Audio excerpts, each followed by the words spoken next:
লুঙ্গি চুরি করেছে জামাই বাবাজি এবং কি গেঞ্জিও চুরি করেছে জামাই।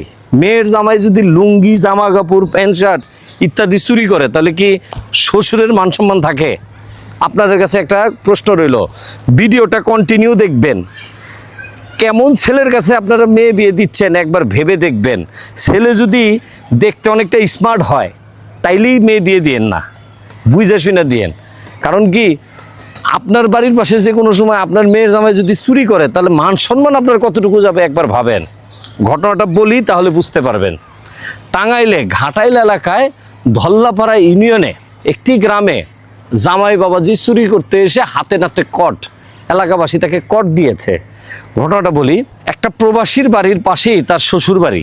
প্রবাসী একটা বাড়ি আছে, নতুন বাড়ি, সেই বাড়ির পাশেই তার শ্বশুরের বাড়ি। তো সেখান থেকেই সে ফারুক নামে এই যে লোকটি আরো 2 বছর আগে সেই গ্রামে বিয়ে করছে।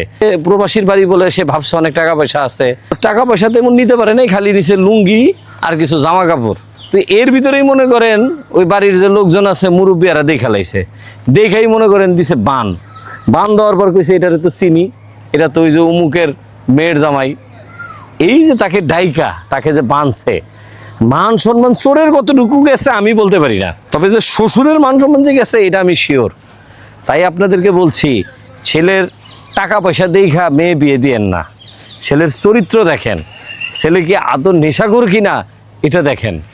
ভাই, ছেলে যদি কর্ম করে, ভ্যান গাড়িও চালায়, যদি সে নেশাখোর না হয় তাও সেই ছেলের কাছে বিয়ে দেন, অন্তত এরকম চুরি করতে আসবে না একজনের বাড়িতে।